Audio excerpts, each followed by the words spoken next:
Hello and welcome. I am Scrapperlock, and this is City of Heroes. We are soloing the Stalker.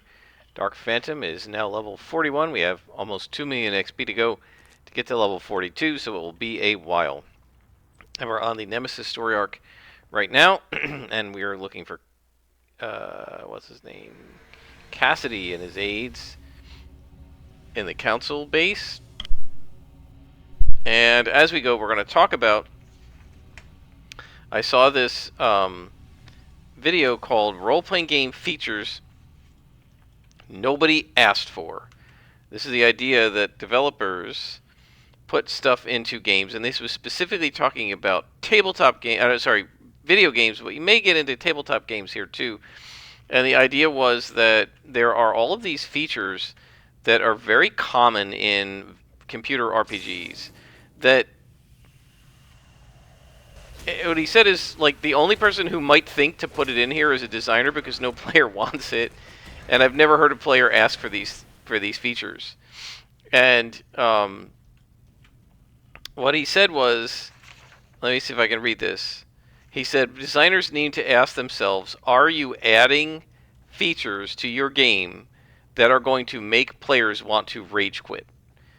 And don't do that, essentially, right? Don't put stuff in your game that's going to make somebody want to rage quit. And then he talked about, I guess, the things that probably make him want to rage quit, or players who've talked to him have said the same thing. And so I think we've all probably experienced moments like that. So one thing I would suggest is that before I tell you what he said and then give you my thoughts, what features of games make you want to rage quit? What are the features in video games, role-playing games? Well, it could be any video game if you want, but specifically role-playing games. Doesn't have to be MMOs. Could be single-player games that are things that that you just wish they wouldn't do in these games. They annoy you. They make you want to rage quit. Maybe they make you actually rage quit. They definitely frustrate you, and you wish they didn't have them in the game. So, what are some features that sort of drive you crazy that you wish they didn't have in role-playing games? So, maybe go ahead and pause the video and come up with a list yourself, and then we'll talk about what this guy said, and I'll add my thoughts, of course, as well. So go ahead and pause the video, write down the things that are the features you feel like are in video games that you don't think anybody has probably ever asked for and you wish they didn't have in video games. So go ahead and pause it, do that, and then I'll talk about what this guy said.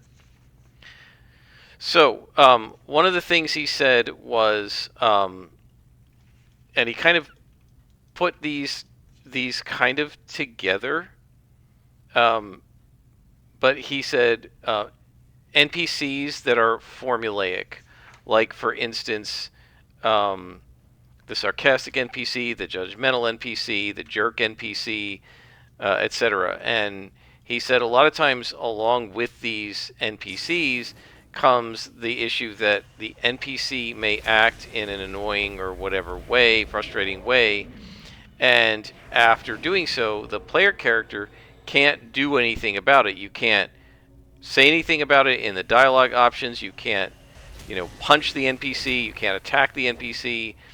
The NPC just gets to kind of act snarky, sarcastic, obnoxious, rude, whatever, and you as a player just have to sit there and take it. Now, I don't know which games he's talking about.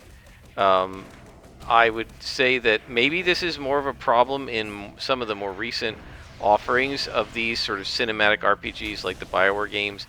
I don't feel like BioWare did this a lot in the older games that I liked a lot, such as Mass Effect 1, Original Dragon Age, Jade Empire, Star Wars Knights of the Old Republic #1. I mean, those games, I don't feel like there were NPCs that I wanted to beat the crap out of and I couldn't, or anything like that. I suspect from some of the sort of clips and cutscenes and Let's Plays and other things that I've seen little bits of for some of the more modern versions of these games, including modern BioWare games, there are some NPCs that I probably would like to beat up. But I haven't really had that experience too much. Now, I will say in City of Heroes, there are some NPCs I would like to beat up because of the next topic, but generally, I haven't encountered that, So let me know if you have encountered like NPCs who are so sarcastic and annoying and obnoxious that you would just like to attack them instead of be on their team. Um, One thing in the comments that the people commenting below said as a variant of this is when the NPC is allowed to behave in a way that if the PC did it, you would either die or get into trouble or what have you. Like they're allowed to do stuff that you're not allowed to do, which is, they follow a different set of rules, etc. And that, I agree, is very annoying. When the NPCs are allowed to do things that I'm not, I don't like that, right? I feel like everybody should be following the same rule set. I understand that in combat, there's a limit to what the AI can do, and in order to keep the combat interesting, you might have to allow the NPCs to do certain things, but I've often complained about NPCs being allowed by the developers of games to quote unquote cheat, to do things that I just can't do as a player. And even in City of Heroes, they nerfed a bunch of powers for the players that they left their original strength value, their original implementation for the NPCs. And you'll see it sometimes where I'll say, these guys have the original version of invincibility, which is not available to player characters anymore. That I don't really like either. So I don't like it when the NPCs have followed different rules from the PCs. But one of the things he then said, which I absolutely agree with, that nobody asked for and most players don't seem to like, and this is a game designer, so I guess he's talked to players to find out what they like and don't like. And one of his complaints is, why don't you game designers ask players what they like so you don't accidentally give them stuff they hate? And but one of the things he said, and this definitely rang true for me, especially in City of Heroes, because I do complain about these, right? Escort missions, where you have an NPC that you have to escort around the map. He said that it's so badly implemented almost every time. They walk at a pace that's faster than your walking speed, but slower than your sprinting speed. Yup, happens a lot in City of Heroes. He said they get lost. Oh yes, happens a lot in City of Heroes. If you get too far from them, they'll just stop moving and say, "Where are you?" or whatever, and then you got to go back and get them. He said they'll walk right past monsters and monster lairs. Yup, City of Heroes, they'll walk right into villains. They'll over aggro, right? They behave, and I've often said this in COH, they program the PCs to behave like the sorts of people who, if they were on your pickup group, you would kick them for behaving this way, right? And then going back to the comment about like you can't visit any consequences upon the NPC for being obnoxious like this. No matter how bad FusionNet is, I can't kick her from my team, right? And I mean, I kind of like FusionNet, but no matter how bad Lady Grey is, I can't kick her from my team for doing a Leroy Jenkins into a bunch of swarms of specters and aggroing 3 or 4 different spawns. She's just, you still have to work with her. You still have to help her. She can't, you can't visit a consequence upon her. And as a player, that's really aggravating. Now, he then recommended some solutions I'm not going to get into. He said instead of just excising them completely from the game, so that you don't have to excise them completely from the game, my recommendation would be excise them completely from the game. If you cannot make the NPC act the way an intelligent player would act on a team, don't put them on a team. I feel like Guild Wars, I haven't played Guild Wars in a really long time, but I feel like Guild Wars, for its time, got this better than most other games. My recollection is when we didn't have enough people and we had to use the NPCs in Guild Wars, that we were actually impressed by how intelligently the NPC healer acted and how it was correctly healing at the times in the ways that, maybe not perfectly the way a human player would do it, but the way at least a noob human would do it, and not a stupid computer who's even worse than the newbie human. But most of the time, the NPCs are so stupid and aggravating and annoying. Like in Jade Empire, as much as I love that game, I always set the NPCs to buff. So in Jade Empire, one of the things you can do You can either have the NPC fight with you, and then you're going to have to deal with them doing stupid stuff, because that's what NPCs do, is stupid stuff. Or you can set the NPC to buff one of your stats, like your endurance or your strength or whatever. And so what I always did was I would say to the NPC, sure, come along. I would pick whichever one whose buff I liked the best, and I would just put them in buff mode. And then they just like go into sort of a meditative trance, and they sit on the side of the battle, and they don't they're not targets. They can't get attacked. They don't help you fight, so you have to solo everything.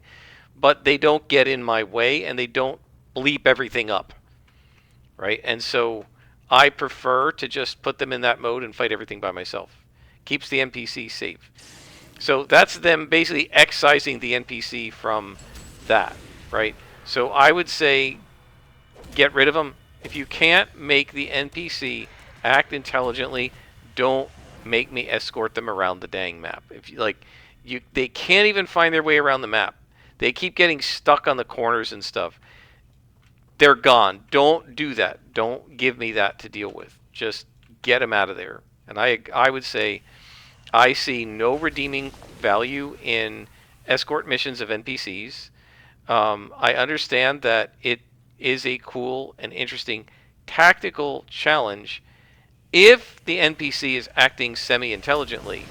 But when the NPC is just getting stuck on walls and stuff, and they die because they got stuck on a wall, that's just aggravating to the player. And honestly, I've never seen an escort quest in any game done well. And it's never the case where, having seen the escort, having experienced the escort mission, I can't think of a single one where I wouldn't say I'd rather just they didn't have it. And that's true in every escort mission in City Heroes. I would much rather, when I get to the innocent NPC and free him from his hostage takers, he just vanishes from the mission, right? The character gets basically just deleted from the database and goes into the story of the story arc, but is out of the mission as an object, and we're done. I see zero benefit, zero redeeming qualities to escort missions, and I don't like them. So I agree with him about that. I just, in my opinion, I see no reason to figure out a way to get the escort missions to be workable. Just get rid of them, would be my advice. Ugh, they're horrible. Next one is, he talked about long, unskippable bits of lore dump. I have no idea where these guys are. Long, unskippable bits of lore dump. I completely agree. He said if you have a long cutscene with lore dump, make it skippable. If you have NPCs that are going to give you these long conversations of lore dump, make them skippable. I agree.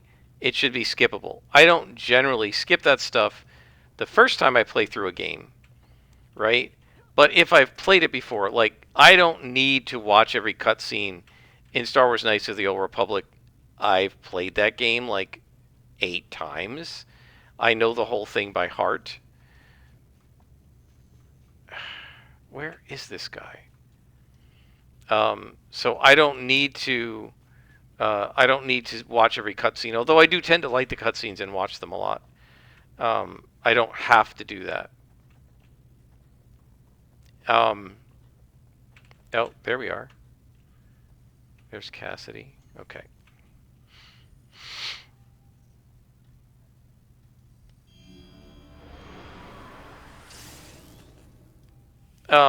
So I definitely agree that you want to make sure that you make it possible to skip the cutscenes and the lore dump, so if players don't want to see it, they don't have to. I know you think your dialogue and cutscene and everything are really cool, but not every player wants to watch it, and not everybody wants to watch it their 5th or 7th or 25th time through the mission, right, or through the storyline. So I definitely agree with that. The other thing he talked about was what he called lecture NPCs. That's there to, like, basically tell you what the developer thinks. I feel like this is kind of a newer one. Some of the sort of bits of games that I've seen um, have essentially been lecture NPCs where there's some bit of the dialogue where uh, the NPC is saying stuff that's very kind of out of character for the world and the NPC, but it's the developer basically, kind of taking you to task. I remember this actually happened in Neverwinter Nights with a user-made module where the there was like a DM character at the beginning. I've mentioned this before, at the beginning of the module, and the DM character was basically there to lecture you on saying that essentially I know that all players are a bunch of cheaters who will bring overpowered loot into this level 4 to 8 dungeon, like Sword plus 5 Holy Avengers. So I'm going to delete all of your treasure and turn you into a naked character, and there will be stuff to buy on the other side of this door. But when you walk through that door, everything on you is going away because I don't trust you as a player to not be OP, because players are untrustworthy and they always try to be OP, right? And that really rubbed me and my friends the wrong way when we read this, and we found a way around it. Like we we agreed we will leave our items out of this module, but what I did was I can't remember. I think I created a chest that I can't remember if I had it teleport. I had to like go in and do some coding because I was making like hack packs and stuff back then. Without spoilers, I can't remember how I did this. I think what I did was I don't remember. I think I created a chest in the starting room, and when you walk through the door, everything is deleted on your character. So we put our crap in the starting room, and then I think I created a wand or something that I put in the next room. So I only had to look at those two rooms in the editor and not the rest of the module that we could pick up. I just laid it on the floor, and that wand would teleport us back to the original chest so that we could get our stuff at the end of the module. And then we went through the module okay, just using the equipment that the DM wanted us to have in that module. But we were really annoyed at him like lecturing us as like, basically assuming we're a bunch of greedy, bad, min-maxy, power gamey players. He's never met us. I downloaded this module off Neverwinter Vault. You have no idea who I am. Why would you make this assumption about me? And what I've seen a few times in clips of video games that I have not played is that the designers of a lot of modern video games seem to be like this, not necessarily about being OP, but whatever their axe to grind is, right? They make you read their thoughts about it put into the mouth of an NPC, which is super annoying. That's like when an author puts their own personal thoughts into a novel and tries to force you to read it and that sort of thing.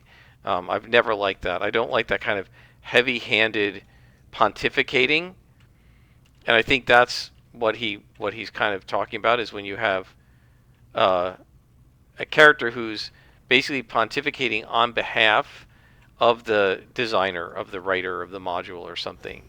Yeah, I have no use for that, and if I see that happening in a book, I stop reading. If I see that happening in a game, I'm going to stop playing. That's a rage quit for me. Don't preach to me in the game like that. So that's one of mine, and I definitely agree. Lecture NPCs are no good. Fortunately, there's nothing like that in COH, at least that I've ever noticed. Next thing he said was the game being on rails. So my guess is, whoops, I didn't mean to hit that. That was completely the wrong button. I was trying to hit escape, and I hit the wrong button. Sorry about that. It's okay. We'll pick more up as we go. I'm pretty sure this guy would probably hate COH because COH is very much a game on rails, right? City of Heroes is once you get on a story arc, you can't get off of it. There's only one way to do the story arc. right? Um, he doesn't like that. He's a big fan of player agency, and I think he defines agency incorrectly. He doesn't define it the way Alex Macris and I do. Obviously, Macris does, and I agree with him. Right? Macris says agency occurs when your actions have consequences. I think what this guy means about agency is that you have choice. So he said, I don't like it when the when if you're doing design that says the player will do this. He said that's bad design. Players should have goals. You can set the goal for the player. Your goal is to shut down 6 computers, right? But the manner in which I go about shutting down those computers, whether I stalk the mission or whatever, should be up to me. Oh boy, fake nemesis over there. I think I hear a glowy up here. Where? Where is it? Now it's fading. It's very loud over here. So, I sort of agree with one of the players in my Deadlands game when actually we were in D&D and we were talking about railroading, and he said, if the railroad's fun, I don't mind it being a railroad. So I don't mind if it's on rails if it's fun. City of Heroes is on rails, it's fun, I don't care. So I'm not so sure that's a rage quit for me. And then he said, I couldn't help but think of COH, cities that are full of NPCs that don't really do anything. They don't have any quests to give you. They don't really interact with you in any major way. They're just decoration. Well, a lot of the NPCs in COH are just decoration, but I don't mind that. And I prefer that to being in a zone like what Callisti Wharf was like when I first got on Homecoming, where there were nobody in there and it looks like a desert, like it's like a ghost town. I'd rather there be some NPCs, you know. So I'm not sure I agree with all of his points, but I do agree with some of them. And I just wanted to mention that. I think sort of interesting to think about. And oh boy, double bosses again. These are really horrible. All right. So what we're gonna do here is defense, damage, luck, focus accuracy, overload, build up, assassin strike, and we're gonna go after this guy first. If he turns into a werewolf, it's gonna make it triple bosses.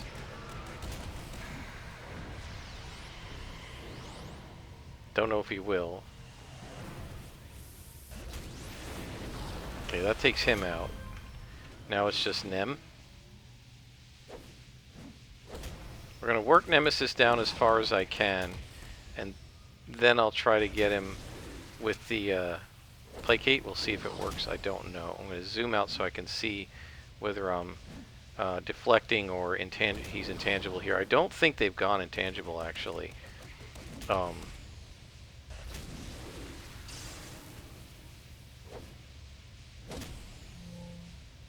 really have to stop doing Shadow Maul with Nemesis, because you get locked in that animation and he does so much damage to you.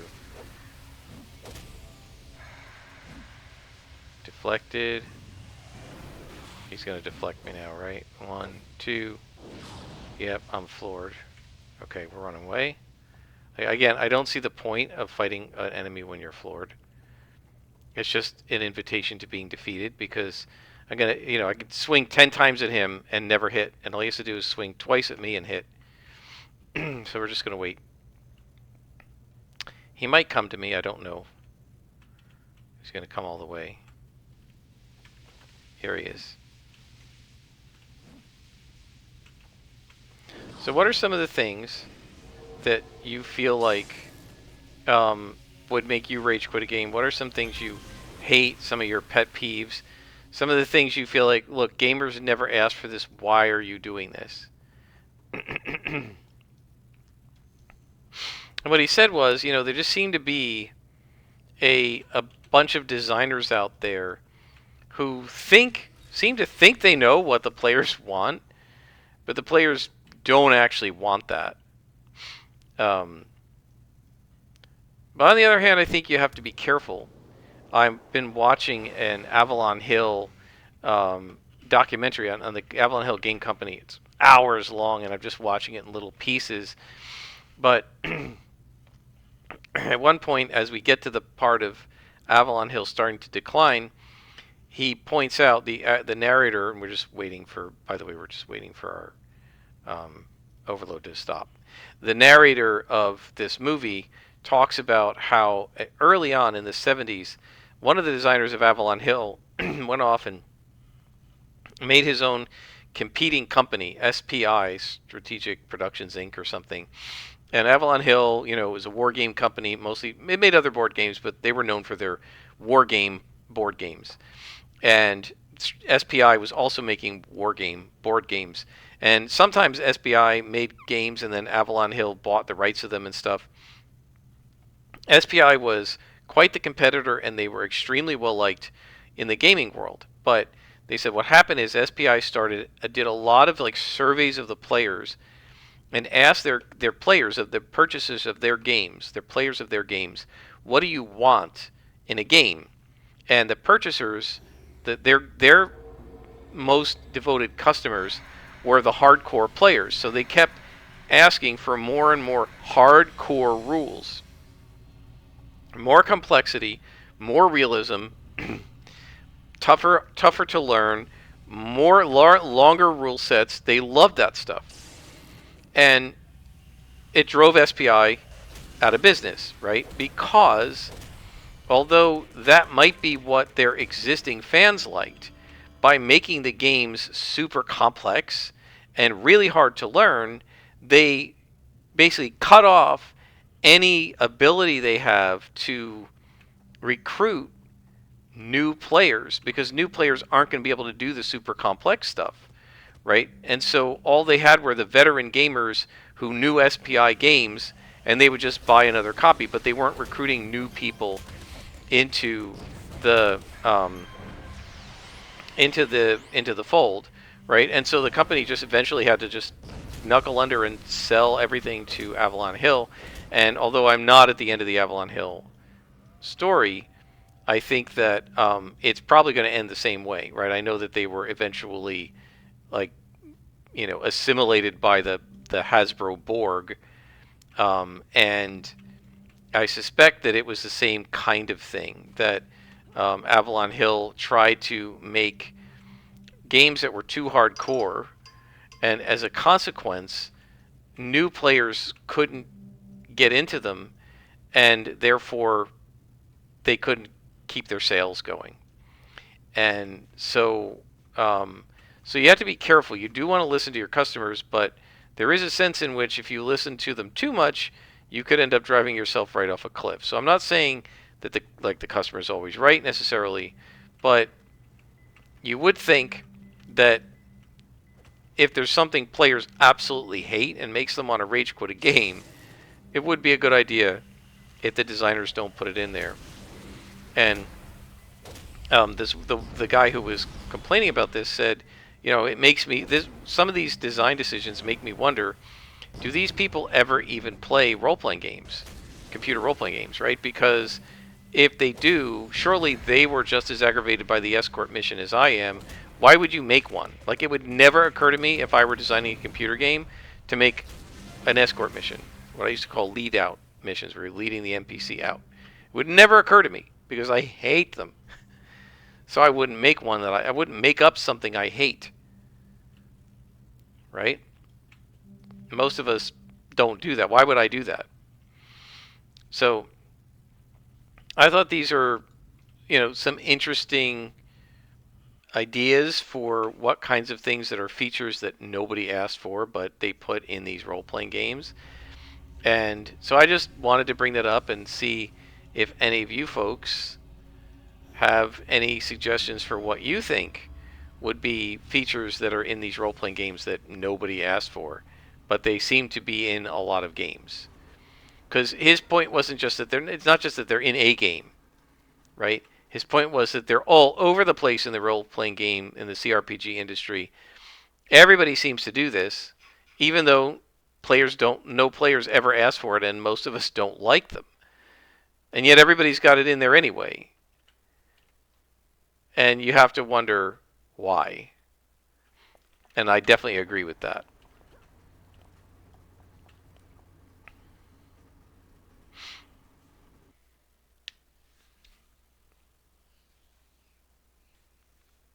So leave your comments. What features in role playing games are that are very common are ones you feel like these are ones players probably don't like, and you don't like, but they are in the games a lot anyway.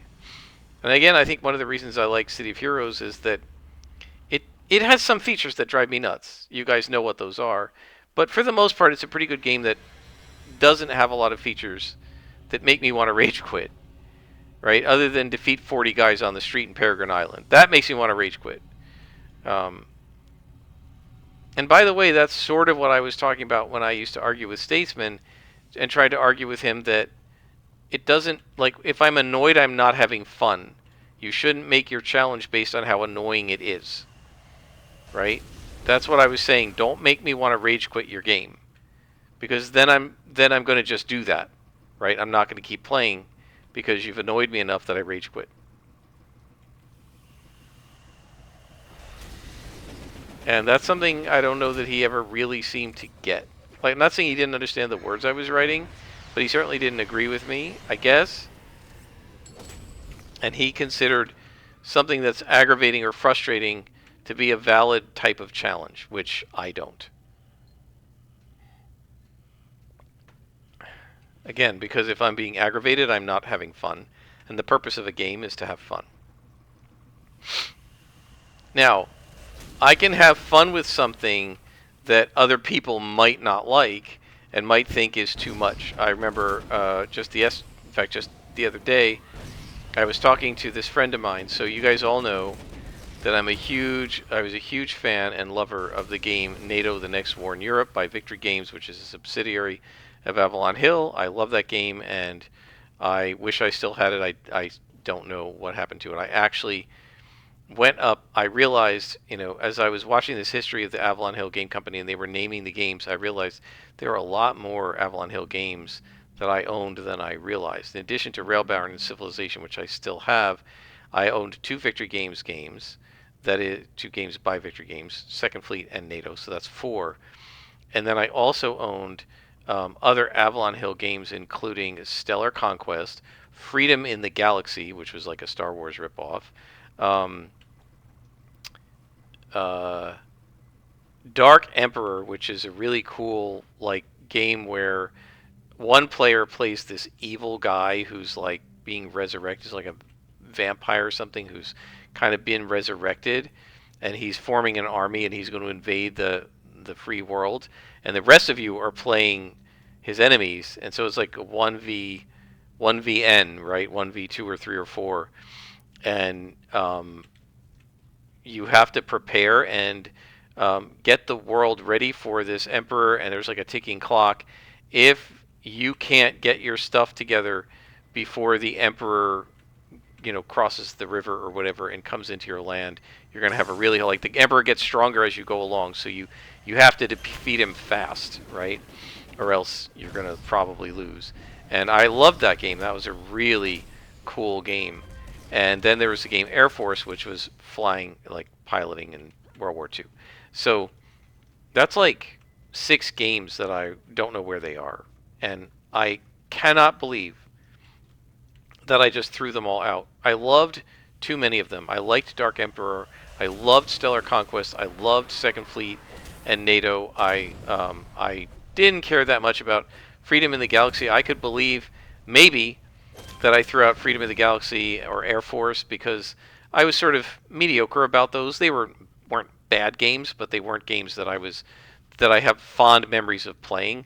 They're sort of games where I did 1 or 2 playthroughs of them and then kind of never took them out again. But the other games, man, I played the heck out of those games. Dark Emperor, we played that several times. We liked that game. So I don't know what happened to them. But anyway, as I'm watching the Avalon Hill playthrough now, what was I talking about when I when I diverted into having lost the games, that all these cool games. Um, what was I talking about?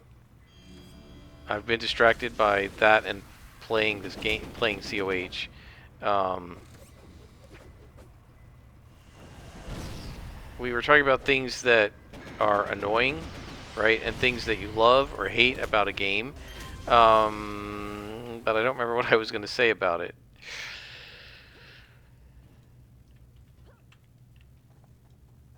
So you'll have to forgive me, guys. I've lost my train of thought on that. I do apologize. Um, oh, we got a sniper here.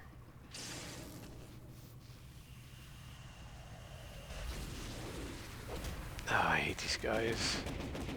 I hate when I miss them like that.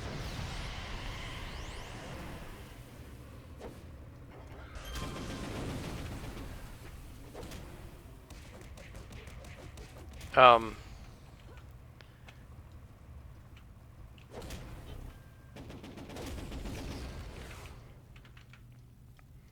yeah, but even like board games and stuff, any games, you have to be careful not to make the players want to like just stop playing the game, right? Because then they do, right? Games are meant. Oh, so that's what I was going to say. So I love NATO. I thought that was a really cool game. I love these kinds of games, right? And one of the things I like about them is the complexity. And so I was showing this friend of mine. I was talking to this friend of mine. So the game NATO, which I no longer have, has been republished in a new form by Compass Games, and I probably it's only like $60. I probably will buy it at some point. Okay, so um, apparently another company named, is it VUCA Simulations, I think, or it might be Dan Verson Games or Decision Games. Honestly, I can't remember which company. They've created, I think it's VUCA Simulations, which seems to make really nice games, although I haven't bought any of theirs yet. Um, they have created a game called Red Strike, which is conceptually very similar to NATO, except where NATO was probably playable in about 6 hours, Red Strike is they say that, so there's a whole bunch of different parts to it. There are these, which I like, there are these learning scenarios which give you just the basics of the game, one scenario at a time, and they sort of add complexity. You start with land units, and then you have the second scenario adds some air units, and the third scenario has naval units and stuff. So there are sea battles, there are air battles and stuff. Very, very cool. And so there are like 10 or 12 learning scenarios, and then there are these sort of what they call battles, which are probably what a normal game would be, and there are like another 10 of them that are just a chunk of West Germany, East Germany, what have you, because it's World War III in the reunification of East and West Germany, much like the game NATO, and it's NATO against Warsaw Pact, same basic premise. So you have all these different, like, essentially scenarios that allow you to play parts of a theoretical World War III. But then there's the campaign game, and there are several options for that. And the campaign game is played on two maps.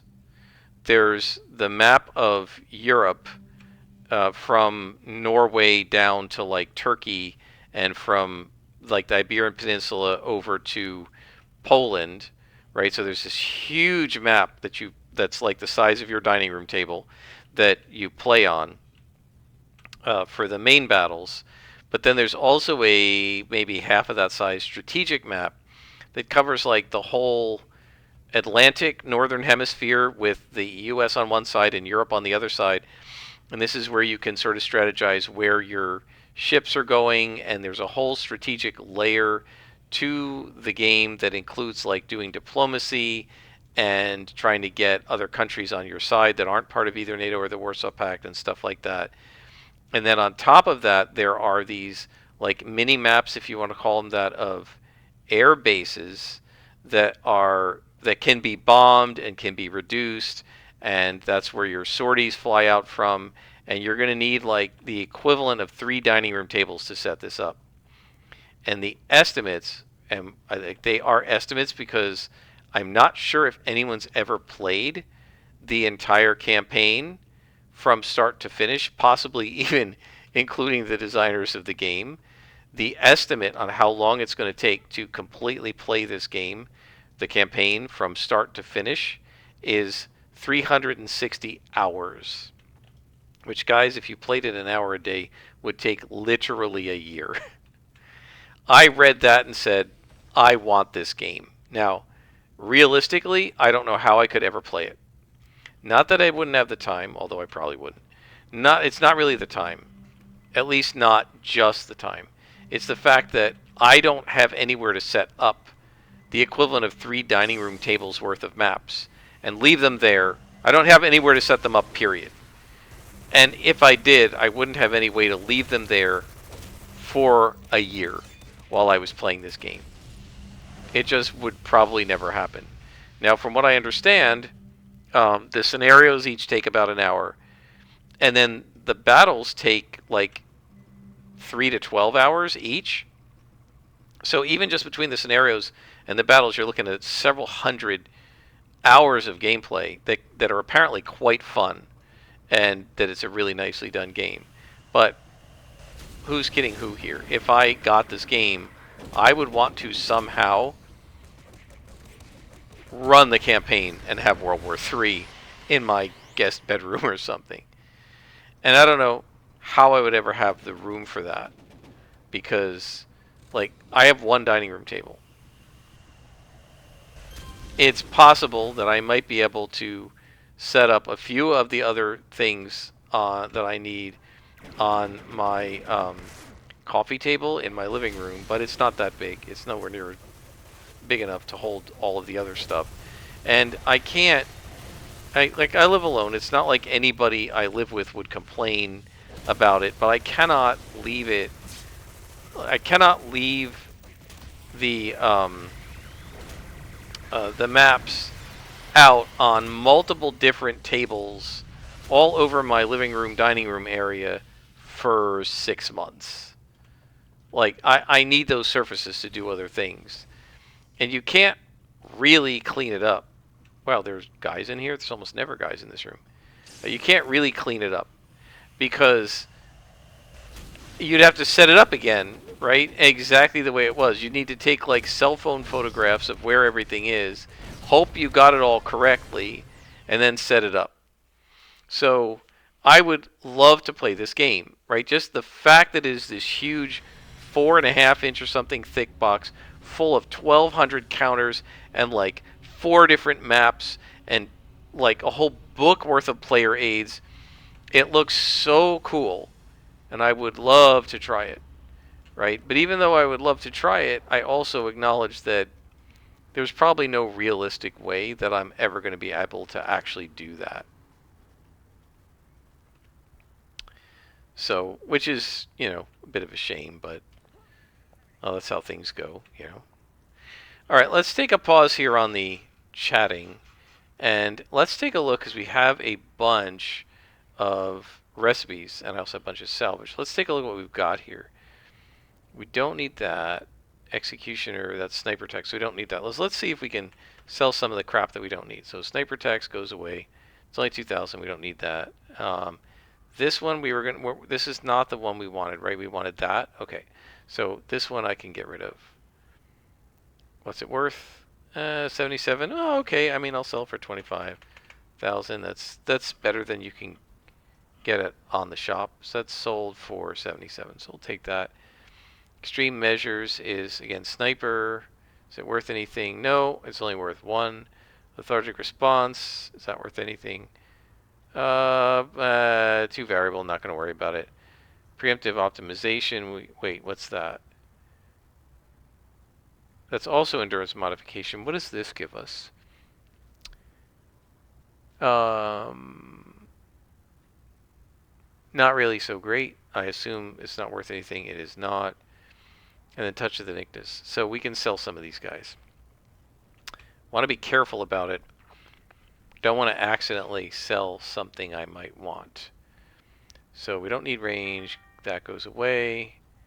We want that. We don't need that, that, that, that. Run speed, don't need that. Stun, don't need that. Don't need snare. Sniper, dupe. Preemptive strike, don't need that. Lethargic response. That's sleep, we don't need that. That's the sniper attack that wasn't worth anything. Okay. That looks pretty good. We have a whole bunch of orange salvage. Let's head to the base and see what we can make, because we're running out of room in our salvage yet again. And we'll see what we've got. I don't think we need to swap anything out yet because we're level 41, so we'll do that at 42 when the 40s start going deep yellow. But let's see if we can make stuff. Let's see what we got here. Okay, so we can make a heal. We'll grab that. We can make a recharge. We'll grab that. And we can make endurance reductions. So we'll grab a couple of those. There we go. Now, do we need any of these in our powers? We need a heal. So let's just go ahead. Oh, we can't use it yet. Let's wait on that.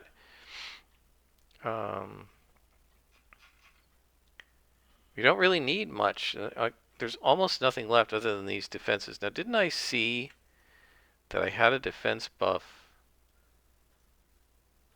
in my recipes? Maybe we can make that and start swapping them out. Let's go to this. Yep, we have defense level 40. We need runes. Runes are hard to come by, are they not? I think that's true. Oh, there's a rune. Okay. Let's do it. I don't have a lot of them, but I have a few. Oh, we need 2 runes. Oh, we might not be able to do it. Nothing there. Let's check down here. There's a rune. Got 2. Perfect. And there we go. There we go. Create. Defense buff. Go. And then we can just swap that out. So we just, if we go to upgrade, right, we really only need about 400,000 to upgrade things. And it's mostly, why do we need 400,000? We don't even need that many of them. 1, 2, 3. Seriously. 1, 2, 3, 4, 5, 6, 7, 8, 9. Well, 10. Okay, I guess it's about 40,000 each. Because these guys we don't have SOs for. But yeah, I mean, I think we're actually doing really well. I've been very happy with how this character's progressing. I'm really happy with the enhancements we have for her now. And we're actually getting fairly close on the reward merits too, because we're at 827. So we only have about 375 or so to go. I think this is a good place to stop, guys. Go ahead and leave your comments of what your pet peeves are down below. And until next time, I am Scrapperlock, and this has been City of Heroes, soloing the Stalker.